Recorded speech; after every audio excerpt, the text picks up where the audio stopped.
Well, some shoppers are already back in Dubai, with one of the world's largest malls opening its doors again. But the crowds have been sparse after a month-long closure. The mall is reopening at 30% capacity to start. Normally 250,000 people a day visit the centre, a total of 83 million last year. The mall features 1,300 retail stores and 200 food outlets. And CNN's John Defterius is live at that mall in Dubai and joins us now. Good to see you, John. So what precautions are they taking to ensure that shoppers are safe, and are enough customers stepping out? Well, we have a lot in place already, Rosemary, and it's almost eerily quiet here because it's a half hour before the official opening. But this is part of the message here. It's a soft relaunch, if you will, with the security measures in place. And during this quiet period before the opening at midday in Dubai, let's bring in the chairman. He's the man who dreamt up the idea, developed it, and delivered it. It's Mohammed Al-Abar, the chairman of I'mAr. Thank you, John. Good to see you. Good to see you. What is the message here? This is interesting because you've come in the first 2 weeks of Ramadan, which you noted as a slower period. But the message to the outside world is we're rebooting, but we're not being overly aggressive. Well, we're trying to say that there's so much have been done in the city. The government have done an amazing job. If it's the lockdown, or it's the intensive testing, where today we are probably the highest per capita when it comes to testing in the world. Everybody adhere to the new rules and regulation, and I think more importantly, I think also the government have helped the society learn the new norms. Therefore, after more than a month of lockdown, I think also the government wants us to try to come back, and try to come back carefully, gradually. And I like that idea, especially that it's coincide with the first 2 weeks of Ramadan, where it is the slowest time of the year. These are the two slowest weeks of the year. So it gives the retailers and the employees to come back in.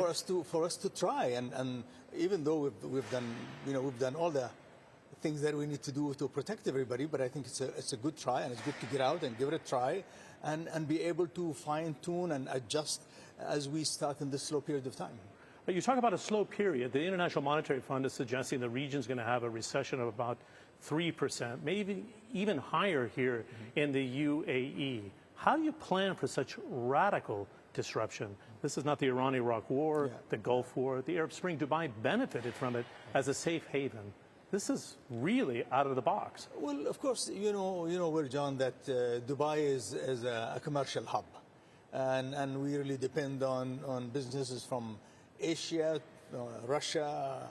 You've got Saudi Arabia, and everybody is around it. You've got Africa as well on the other side. So really, the mix of businesses that we have, people should really look at us that really mainly our focus really on the oil and the oil income, and its effect of the oil income, plus the large income we get, and the contribution from tourism, which is also will be affected for a while.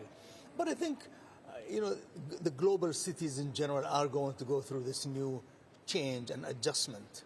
Some cities will adjust better than others, and I really think that with the size of this city and the policy of the government and no dependence on oil, I think the chance for this city to go back, it will go back. I think it's going to take time for all of us to go back, but I think we'll be in better shape. You talk about going back. Does it take a year to recover? Do you see a V shape? You collect data from your online businesses like Noon, and you have all kinds of data coming in from Dubai Mall here. How long does it take to recover, Mr. Al-Abar? I don't see a V shape.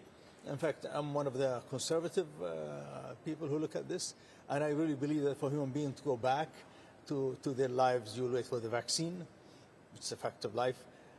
I believe that people, and what we are doing, John, is that we are really trying to tell people that we cannot just be scared and sit in our homes.